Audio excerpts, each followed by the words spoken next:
Bienvenue sur Top Invest, la chaîne des tops d'investissement. Ici, on parle essentiellement d'entreprises de qualité. Alors, pourquoi est-ce que je pense que Lockheed Martin Corporation est sensiblement correctement évaluée en date d'aujourd'hui? Donc ici, la valorisation ici, de manière conservative ici par rapport à cette entreprise ici, est à peu près aux alentours de 413 dollars l'action, donc à peu près à 20 fois les bénéfices. Et je suis assez gentil en mettant 20 fois les bénéfices pour cette entreprise ici. D'accord? Donc, je vous dis exactement comment est-ce que j'arrive à cette conclusion-ci, d'accord? La première chose ici, c'est de savoir qu'est-ce que l'entreprise fait. C'est un contracteur au niveau du secteur de la défense américaine, d'accord? C'est l'une des plus grosses entreprises dans le secteur. De ce côté-là, il n'y a rien à dire. Elle a clairement un avantage concurrentiel dans ce segment d'activité-là. À chaque fois que son revenu est extrêmement lié au niveau de dépenses des États-Unis sur le segment défensif. Vous savez que les États-Unis ont un gros budget en termes, le budget de la défense est énorme et il faut savoir ce que la défense, c'est pas juste les armes de guerre, etc. C'est également beaucoup de recherche, d'accord? Donc ici, on va mettre l'éthique de côté parce que personnellement, c'est pas une industrie qui m'intéresse parce que les marchands de mort, c'est pas trop ça. Mais on met l'éthique de côté, ici on parle de chiffres. Sensiblement, ici il y a des gens qui sont intéressés par rapport à ça et cette chaîne n'est pas destinée aux gens qui défendent une certaine éthique. Ici, moi je parle de chiffres. Maintenant, à vous de voir ce que vous voulez. Si vous voulez acheter l'entreprise ou pas, c'est votre problème. D'accord. Ok, donc ici, je pense que pourquoi est-ce que j'arrive à une valorisation à 413 euros ici, à 413 dollars ici? C'est simple. Premièrement, le management ici pense qu'on aura à peu près 66 milliards en termes à la fin de cette année-ci. D'accord? Ça, c'est juste cette année. Je ne prends même pas en considération la croissance. Et ils pensent qu'on aura un free cash flow supérieur à 6 milliards. C'est possible parce que déjà ici, en termes de bénéfices nets, on a des free cash flow supérieurs. Donc, j'ai pris les métriques que le management m'a proposées ici et je les ai rentrées dans le logiciel ici. Donc, ici, je mets 6 milliards, je choisis le PER et le PER que j'ai choisi est de 15, 17, 20. Pourquoi est-ce que j'arrive à des PER de 15, 17, 20? C'est parce que quand je regarde cette industrie ici, sur les 5 dernières années, on a à peu près des PER de 22, d'accord? Mais en moyenne, le marché ne paye pas, à l'habitude de ne pas payer des PER pareils. Nous sommes dans une situation exceptionnelle et vous pouvez comprendre pourquoi, par rapport à ce qui se passe présentement dans le monde, etc. Donc, vous voyez ici que les PER ont tendance à être aux alentours de 15 à 17 fois les bénéfices par là. Entre 2009 et 2014, ici, on avait peut-être des PER qui étaient en dessous de 15, 15 fois les bénéfices. Et depuis cette période-là, les PER ont tendance à être très élevés.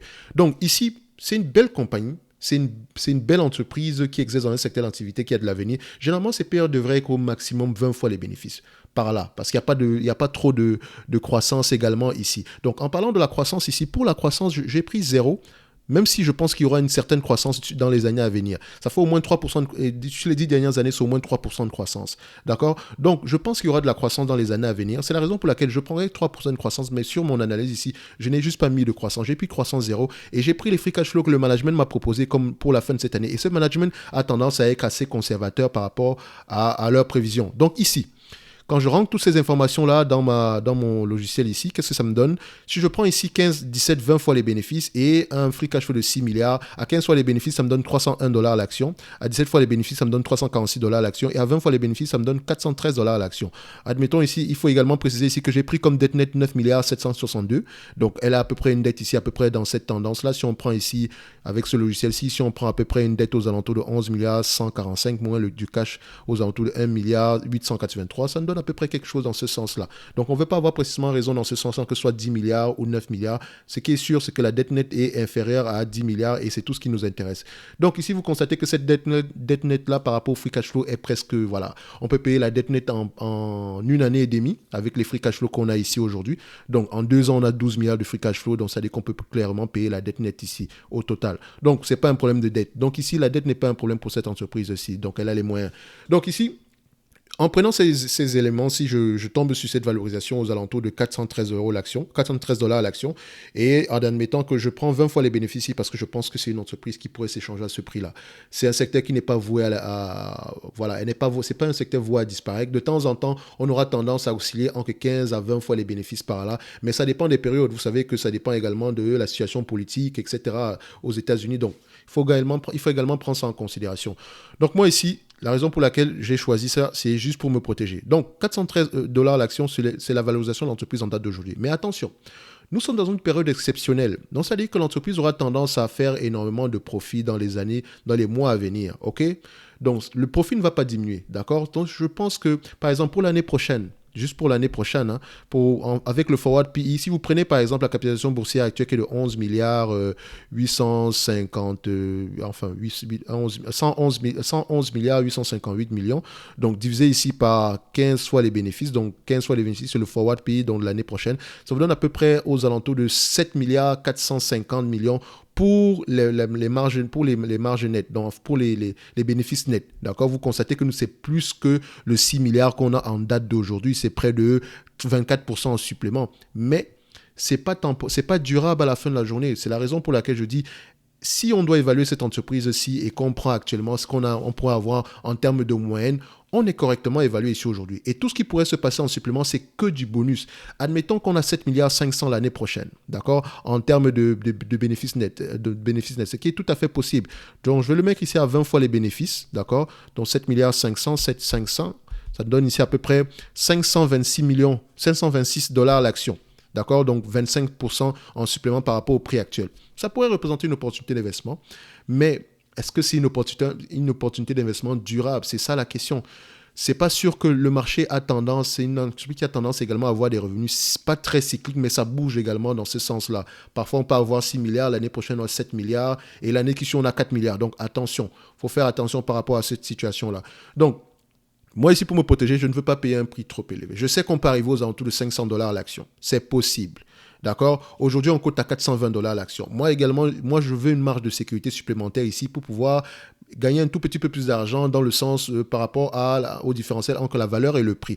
Donc, moi, je vous ai toujours dit que je prends 50%. D'accord? Toujours. Si la valeur est de 600 dollars, le prix que je vais payer ne va pas dépasser 300 dollars. C'est toujours comme ça pour moi. D'accord? Parce qu'il y a beaucoup de choses qui peuvent se passer entre le moment où vous évaluez l'entreprise et le moment où elle peut atteindre le moment où elle atteint cette valeur-là, cette valorisation-là. Donc, à la fin de la journée, il ne faut pas se dire qu'OK, parce que j'ai dit que ça vaut 500 dollars, demain matin, ça sera le cas. Non. Il y a beaucoup de choses qui peuvent se passer. Donc, on doit se protéger par rapport à l'inconnu. C'est pour ça que je demande toujours une décote d'au moins 50%. Minimum 30%, mais au moins 50%. Moi, c'est toujours comme ça. Donc ici, il y a peut-être une opportunité si vous avez acheté l'entreprise à un prix plus bas que ça. Au prix actuel, le prix est juste correct. D'accord? On essaie de se protéger au maximum, mais c'est une belle entreprise. Au niveau du dividende, actuellement aujourd'hui, si elle vous reverse la totalité des free cash flow en date d'aujourd'hui par rapport à... si elle vous reverse la totalité des free cash flow en date d'aujourd'hui, d'accord, les free cash flow moyens qu'elle peut avoir ici, vous aurez un rendement aux alentours de 5%. Actuellement, il vous donne un dividende de 2,56% qui est croissant depuis je ne sais pas combien d'années ici aujourd'hui, parce que ce n'est pas une métrique qui m'intéresse. Ce qui m'intéresse, c'est le free cash flow stable et croissant dans le futur. Donc, ça fait plusieurs années qu'il verse un dividende qui est de plus en plus croissant. Et je pense que ça va continuer dans le futur. D'accord? Et regardez ici, on avait $1 à peu près en 2006 et aujourd'hui, on a près de $10 pour le dividende. Donc, dites-vous qu'au maximum, si on vous reverse la totalité des free cash flow, on n'ira pas au plus que 5% ici.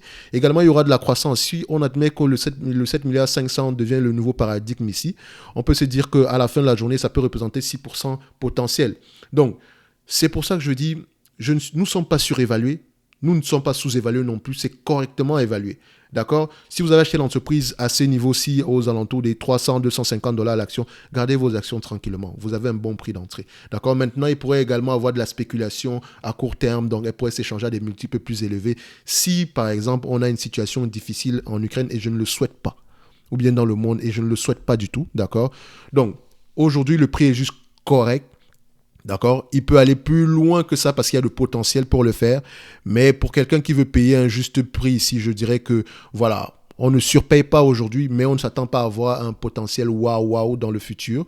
D'accord? Donc, ceci représente uniquement mon point de vue et non un conseil d'investissement. C'est une belle entreprise. Franchement, c'est une belle entreprise. Il n'y a rien à dire par rapport à ça.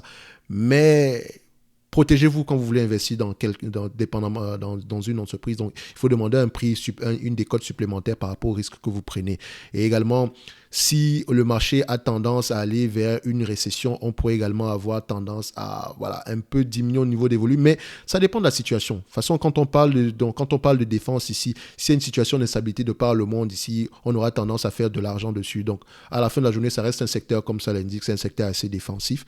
Donc, voilà, vous n'allez pas perdre beaucoup d'argent en période de récession, peut-être même vous allez en gagner. Donc moi, je pense juste qu'on est correct en date d'aujourd'hui. Et c'est une entreprise qui rachète massivement ses actions. Et j'aime ça. J'aime ça. Donc, en 10 ans, en l'espace depuis 2016 ici, donc depuis à peu près en 16 ans ici, ils ont à peu près racheté la moitié, presque la moitié de leurs actions ici. Et ça continue. Je pense que ça va, on est à 266 millions ici aujourd'hui et on va continuer dans le futur. Et ceci a un impact sur le bénéfice net par action. Admettons qu'on paye 20 fois les bénéfices ici par rapport au bénéfice net par action que l'entreprise ici pense avoir sur la fin de l'année. Ça fait à peu près $520 à l'action. Donc, faites très attention, protégez-vous. C'est une belle entreprise. On n'a pas une opportunité d'investissement waouh, mais le prix est juste correct. D'accord? Donc, on se donne rendez-vous sur la prochaine vidéo et d'ici là, portez-vous bien. Merci.